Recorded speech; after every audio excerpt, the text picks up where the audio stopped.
Okay, what you're going to learn today, folks, our story about how we got into this mess, into this protocol. The problem with environmental toxins, how they affect you, where they come from, how to safely eliminate them, which is why I'm here, and why you should get detoxinated.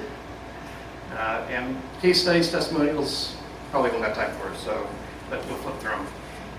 Briefly, I've been married to my wife Susie for 28 years, if I did my math correctly. I'm the adoptive father of 3 beautiful biological sisters, which is the reason why that I served on the board of Sierra Adoption Services, which then became Sierra Forever Families. It's a wonderful organization. I was proud to be a part of that. We were also the poster family there for a while. It was a lot of fun. I've been an IT entrepreneur for 35 years. I was heavily connected with my father's medical practice, Dr. David Root, because he needed somebody that could set up and maintain his network. And I went off to become my own IT company, but he was my biggest client and oldest. I am the senior detoxinician. And yes, that is a word that we made up. In fact, we trademarked the word detoxination because we were trying to differentiate from detoxification, which has the connotation of being drugs and alcohol. So this protocol is awesome for drug addiction. It's about removing the cravings though. So if somebody's going to go through this protocol, it's after they've done the 12-step and all that. So I was the co-host. I'm also the CEO of Detoxination Wellness Centers. I was the co-host of the Get Detoxinated show that ran last year that's ended now. I'm the author of a book that I should have grabbed, but it's over there on the table. And it is the protocol spelled out step by step. Well, thank you, Peter. So this is my book, and I highly recommend it. You're going to learn a lot about why this protocol is important, but you're not going to get as much of a step-by-step as I do in the book. And like I said, I'm the son of Dr. David Root, which you guys figured out. Smart people. That is my father. I'm not going to go too much into him right now, but this is his Wikipedia bio when it was first submitted. It's been whittled down by people who are not liking the fact that we are against pharmaceuticals. So, shall I just say it? Wikipedia is somewhat controlled by Big Pharma. So, anyway, my detox inspiration is my wife, Susie. Back in 2012, she was diagnosed with hyperthyroidism, and we basically just blindly accepted her physician's treatment plan, which was radioactive iodine therapy. You've had that. I did not know that, Tracy. Sorry, Karen. So you know what it's like to be a slave to the pharmaceutical industry and your thyroid. The rest of my life, they killed too much. Yes. And you'll never get better. And neither will my wife. And that was the problem. So, of course, we didn't know it at the time that we were treating it like it was something that was fun to do as a science fair project. So my kids took the picture of my wife as she's radioactive. Anyway, she didn't get better, she got worse. So now she is a slave to Big Pharma, and that's just to live and function. She's not going to have a normal life again. Here comes somebody. Hey, welcome. So our after-the-fact research opened our eyes, and we awoke from what I've coined this social allopathic conditioning.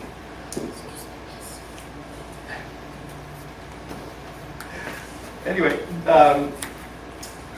what we discovered that opened our eyes was the fact that poor nutrition and xenobiotics create mitochondrial dysfunction, which cause most diseases and cancers. That was a huge eye-opener. How many people knew that? Probably not too many. All right. Did you know your body's like a vacuum cleaner?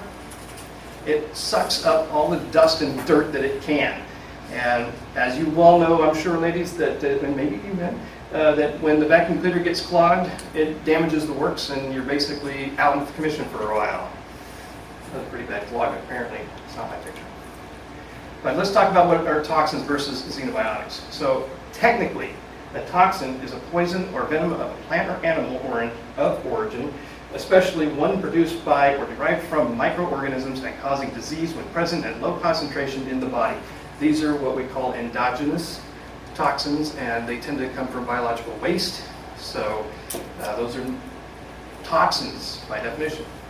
What I'm referring to when I talk about this detox program are exogenous toxins. They're related to or denoting a substance, typically a synthetic chemical that is foreign to the body. Okay? They also include heavy metals, persistent organic pollutants like pesticides and herbicides, DDT, dioxins, things like that. So from now on, when I say toxin, think xenobiotics. Now, they're hydrophilic or water-soluble toxins, which are readily handled by your detoxification pathways. They're readily excreted in your urine and your feces. The lipophilic, on the other hand, are fat-soluble or fat-loving toxins, and they must be biochemically altered and they have to be turned into water-soluble compounds before they can be excreted. However, let's just talk first about this. So in the body, the natural process of detox is typically involving two phases, which convert these toxins into easily excreted water-soluble waste. A majority of these occur in the liver, and the additional organs include your GI tract, lungs, kidneys, and skin, and also your brain. So that's the detox pathways in the liver, and the kidneys will take it over and take care of the urine part, and the stool, you'll know how that comes out. So, the detoxification pathways handle natural heavy metals with no problem. The synthetic chemicals and persistent organic pollutants are recent development. Only in the last 150 to 200 years have we started seeing these chemicals. So our bodies have not fully adapted to these materials. And these unaltered lipophilic toxins become sequestered in fat to protect the vital organs. This is a recent discovery, if you will, thanks to my father in 1987. That's a story that we're going to have to bypass for time, but just know that his research is what led to understanding that the fat is usually at least 200 times more toxic than any blood serum test will reveal. Isn't it part, what I've heard is that the fats that are on the outside of the body are part of their job is to actually get the toxins and surround them and push them to the outside of the body, which creates the cellulite and type of stuff. That's not their original function, but that has become what their function is, because fat is an energy store. A fat cell is an energy storage house, and it's supposed to be able to convert that fat into a ATP, which is where the energy comes from. We'll talk about that in a little bit. Oh, by the way, did you see that the brain is 60 to 70% fat? So it's accumulating heavy metals, fluoride, and other toxins. What happens when people are overweight and they start to try to lose weight? You get to a certain point where there's stubborn fat that won't go away. Because it's That's full full of toxins. Oh, And most people don't understand okay. that. Why they can't get rid of it? Exactly. It's protecting the body. There's well over 100,000 chemicals manufactured per year. Over 4,000 new chemicals are added annually. Less than 10% people have been tested for human safety, and less than 1% in combination. And if you think about how chemicals are used in the lab, they mix chemicals to get reactions. Well, reactions are going on in the body, but they've never really spent much time testing the chemicals that they're letting us use in everyday life. And we're sitting on Aerojet. We grew up Yes. in, yeah. So in 2003, the Mount Sinai School of Medicine did a study of 9 volunteers. And what they found, first of all, is that there's 700 chemicals found in the fat of Americans generally. In 2003, though, they found a total of 167 toxins in the 9 participants. Okay? Each one averaged 91 chemicals. 94 of those affect the brain and nervous system. 76 are carcinogenic, and all of them had that. 79 are linked to birth defects, and there's no level of these toxins that are acceptable in the body. And standard of care treatment is none. But wait, Dan, what about chelation? All right, let's talk chelation. So it's effective against acute poisoning, and I do agree with that. So if somebody has had acute heavy metal poisoning like mercury, absolutely go to chelation first, okay? The idea is they form non-toxic complexes, they bind, so you have a chelating agent that binds with the toxin, okay? Unfortunately, they let go. The removal of metals from soft tissues, things like mercury, lead, iron, arsenic. And then there is oral chelation available, but normally it's IV, so they're injecting a chemical into your body to remove heavy metals and not really giving them a great exit strategy. So the drawbacks, drawbacks are redistribution of toxic metals. I really should have my glasses on. The essential metal loss. So you're losing copper and calcium when you do a chelation protocol.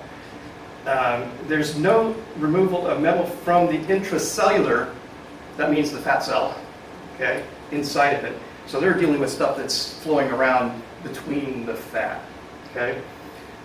Hepatotoxicity and nephrotoxicity, these are like your liver and kidneys being just exploded by toxins, overwhelmed. Poor clinical recovery, interesting. Pro-oxidant, not antioxidant, so it's actually affecting your body in a very negative way, in fact aging you. And of course you get headaches, nausea, and increased blood pressure. But what's more startling is this quote that I found in that research paper. Most of the conventional chelators are compromised with many side effects and drawbacks, and there is no safe and effective treatment available for heavy metal poisoning. So there is none. Now, what's the priority of Big Pharma? Shareholder profits. They're in this to make customers, not to treat or give cures. So, what are the problems we're facing? These toxins are creating endocrine disruption, which is basically why we're seeing a ton of thyroid issues and other types of problems. But these are translating to the child. Immune suppression, birth defects, reproductive failure. These are in the lower exposures in parts per trillion. In fact, they're finding the lower the actual quantity of the toxin, it can be more dangerous. So, and women, your breasts contain the highest toxin concentrations. There's a little quote from my father. Toxic substances like arsenic, cadmium, lead, and aluminum are concentrated in mother's breast milk and fed to the nursing baby. The Environmental Working Group. Who's all heard of the Environmental Working Group? Anybody in here? You have? Awesome. So, in 2005, they did a study and they detected 287 chemicals in the umbilical cord of about, I think it was 10 randomly selected children. 180 cause cancer in humans or animals, 217 are toxic to your brain and nervous system, 208 cause birth defects or abnormal development in animal tests, 9 of 10 randomly selected samples of cord blood tested positive for bisphenol A. Are y'all familiar with BPA? That's used in plastic? Very good. It's a hardener for plastics. What does it do in your body? Damage. I mean, all the chemicals do a ton of damage. You're going to see a little bit more about that. But So when you're talking about chemicals, these are all not natural, found in nature. Right. Just Not found in nature. No. Some of these Well, they're heavy metals- found in nature. The problem is we put them there. Yes, thank you. Well said. So, toxic chemical exposures, you can see air, water, food, soil, and products. I'm going to quickly go through these for time's sake. So, all of the different products we're buying, including cleansers and fragrances. By the way, anything that's got a fragrance, run. Get away from it. Pesticides, herbicides, building materials, chemicals in new carpet, furnishings, and cars. Most everything's been sprayed with a flame retardant, which is very toxic. And most of your new stuff like carpet and things are coming with formaldehyde, which they use to embalm bodies after they die. So, now on average, a woman puts 168 chemicals on her body every day. I've actually seen a number of 515. I went conservative for you guys. So, the skin absorbs the largest amount of toxins, especially the hands and feet. You ever rubbed anything on your feet like garlic or something that has a very profound flavor and you taste it 5 minutes later? Yeah. It's very fascinating. I'll explain why this occurs later, if I remember. But the skin is the largest organ of the body. It's about 22 square feet, about 8 pounds. So you can count that as part of your weight on scale. 8th leading cause of death in the nation is chemical exposures at the workplace, chronic, and that does not exclude the office workers. They're getting hit too by the fumes coming in from the shops and things like that, or the workers that come in for some reason and they leave stuff around off their bodies or their clothing. There's been over 160 million occupational diseases diagnosed yearly, and most of these are caused by chemical agents. Roughly 1 in 10 cases of cancer are the result of predictable and preventable workplace exposures, and cancer is now the leading cause of death for firefighters.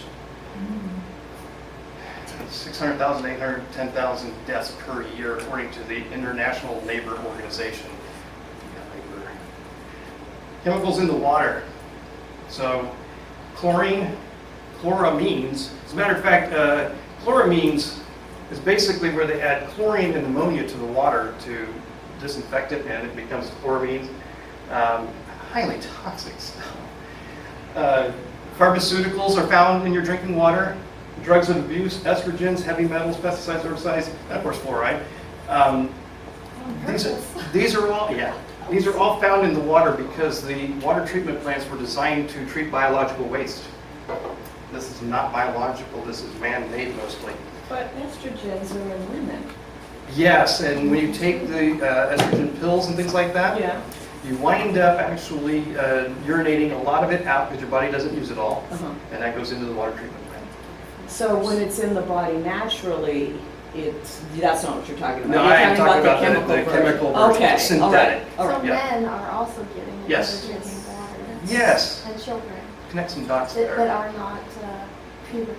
Yeah, so xenoestrogens is what that's called when they affect, the reproductive cycles. Especially, have you seen frogs that have been, they're born males and then suddenly they become female, or vice versa. There's all kinds of weird stuff that goes on with these toxins in the water supply. I meant to bring this book out, it's on the bookshelf, but The Fluoride Deception is a highly excellent read. It'll scare the bejesus out of you about how we get lied to so easily. But anyway, most developed countries don't fluoridate the water. Fluoridated countries do not have less tooth decay. Swallowing fluoride prevents little benefit to teeth. Studies linked fluoride to brain damage because it is a neurotoxin. Hitler knew this. Only drug added to water without our consent.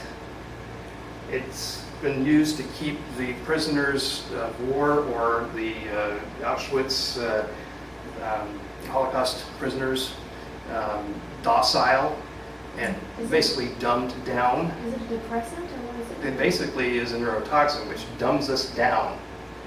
Takes away your drive. It takes away your drive too, yes. The thyroid. Thank you for that. On that periodic table over there is where fluoride is at the top on the right-hand side and iodine is about 2 rows or 4 rows down. That's because fluoride has the ability to get to your thyroid before iodine has a chance. That's why we're seeing endocrine disorders. All right, did I hit everything? 40% of American teens have dental fluorosis. What's that? That's what it looks like. Yeah. Oh, I have that. I have white spots on my teeth from too much fluoride. They used to put it in trays and make me bite down on it. Yep. So, pretty sight.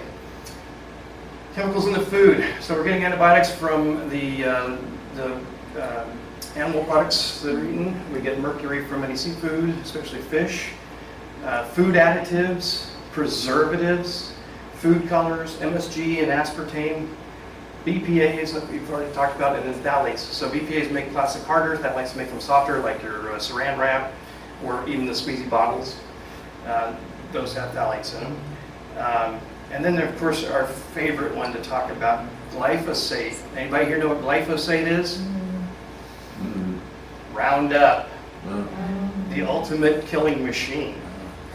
So this has been linked to autism, allergies, gastrointestinal diseases, cardiovascular diseases, infertility, obesity, depression, multiple sclerosis, Alzheimer's, Parkinson's, ALS, cancers, and more. There was just recently an award given to a gentleman in San Francisco for $280 million, the first case to ever beat Monsanto in court. And of course, they appealed and it's gotten whittled down to, I believe I heard 35 million, whatever, they still won.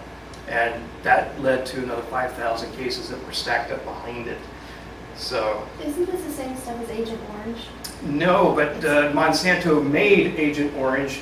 Monsanto has been making more toxic chemicals than anybody, but they did make Agent Orange. I thought I saw something on TV that when they're trying to harvest the grain kernels, it's easier to harvest when they kill the foliage around it, so they actually would spray it with Roundup before they harvest the kernels. So the wheat, for example, that's not a GMO food, is sprayed with that to dry it out. It desiccates the wheat before they harvest it because it's less weight and therefore they're getting more product. So we're eating Roundup. And Oh yeah, big time. I Big can't time. wait to the second half of this because now I'm excited. I'm going to get this crap out of my body. So Can't imagine. I want you guys to pay attention to these next few slides. Just notice the trend, all right, from 1996 on up, all right? Celiac, diabetes, kidney failure. Oh, by the way, while I'm going through these, notice the source, USDA, CDC. They've Centers for known Disease people, Control. they've known about this problem for decades. And they let it go because there's this thing called a revolving door. If you don't know about that, look that one up. It's where they go from being at the head of the, like the FDA, after they get left or they leave their position at whatever pharmaceutical or Monsanto type companies, they just go into the role where they can approve everything. It's called a revolving door. Anyway, so you can see that Alzheimer's, autism, everything is basically increased since 1996 because of glyphosate and Roundup, but it also started back in the 60s with the release of these plastics upon us. So there was already a lot of diseases happening at that time. I say don't label them, ban them. So what were we looking at there? You were looking at basically deaths or diseases reported based on the glyphosate. No, what I meant was the corn had different Corn grades. stuff. Oh. So it almost looked like an animal or something. I was trying to figure out what are we looking at. It's nothing to try to see between the lines on it. Okay. It was a wonderful graphic, Okay, okay. admittedly. All right, so mitochondria as a target of environmental toxins. So and keep this in mind, okay? Mitochondria is the problem. We're damaging or making the mitochondria in the body dysfunctional with all these toxins. Integrated xenobiotics induce mitochondrial toxicity in the skeletal muscle. Here's basically fatty liver, okay? Notice here though, mitochondria and obesity and type 2 diabetes, it's all linked. Mitochondrial disease and toxins, this one is kind of a long one, but mitochondrial dysfunction has been identified as an important factor in many diseases and conditions beyond primary mitochondrial disease, including autism, ALS, Parkinson's, Alzheimer's, and diabetes.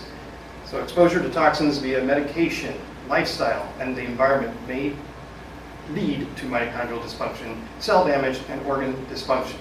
So this is a lecture that I think somebody else is going to do, but it's the mitochondrial action group. Dangers. Let's talk about the types of symptoms you might be having. Blurred vision, memory loss, acid reflux, and GERD. You're a big GERD, I hope. Gastroesophageal reflux disease, central nervous system disorders, increase of risk of breast cancer, unexplained weight gain, back pain, low testosterone in men. It's a whole industry around this one to give you more medication to help you build up your testosterone. Why don't you just get rid of the toxins? Irritable bowel syndrome, IBS, joint inflammation and stiffness, increased risk of colon cancer. This is a pretty graphic. Here's a laundry list of most everything that you can pretty much see that are symptoms that people are suffering from. I'm sure every one of you in this room has had some of these, if not all.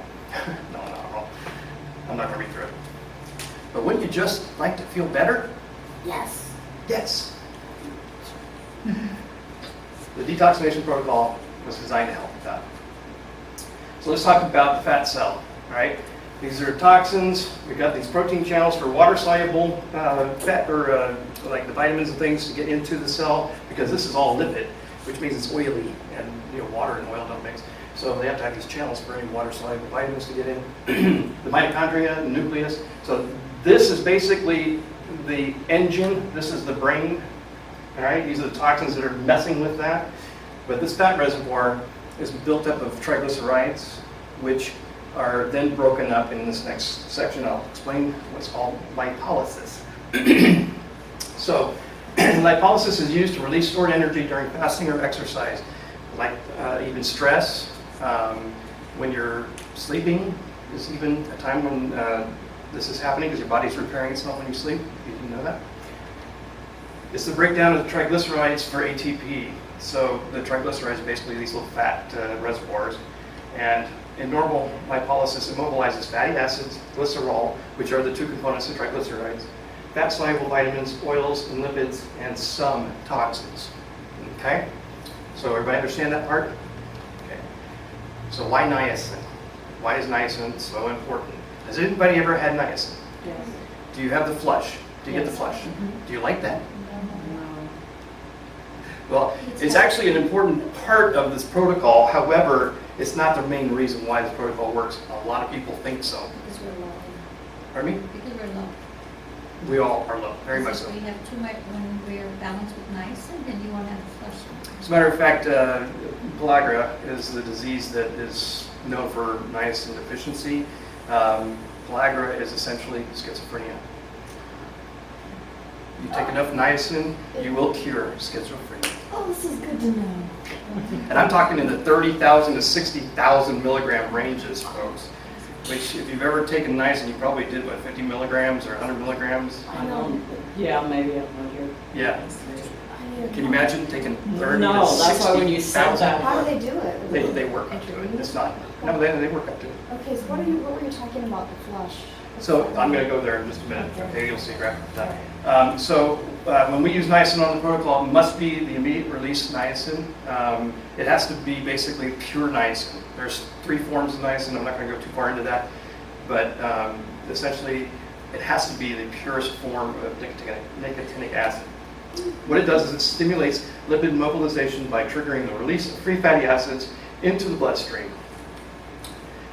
Now, don't get panicked over this graphic. All we care about is this part here. The rest of it is where it came from. Okay. So, in a normal person, this is what lipolysis looks like. So that's the control group. All right? That's through a 6-hour period. When you take niacin, it does something rather unique but very important. It shuts off lipolysis. In fact, I have it here. It shuts off lipolysis. But Dan, that seems counterintuitive. It is. But when niacin wears off after 2.5 hours, the body's able to restart lipolysis. And it does it in a grand way. It basically starts up. For more information on our detoxination protocol, be sure to pick up a copy of our book, Sauna Detoxification Using Niacin, following the recommended protocol of Dr. David E. Root. In here, you're going to find out more about the problem of environmental toxins. You'll find peer-reviewed research papers, case studies, and example scenarios on how to use a sauna at a gym or a spa. And lastly, there's also a 50-page research paper that my father was required to submit to the California Medical Board, and this is in order for him to actually save his license when he was accused of being a charlatan. Anyway, check out this book. It's on Amazon.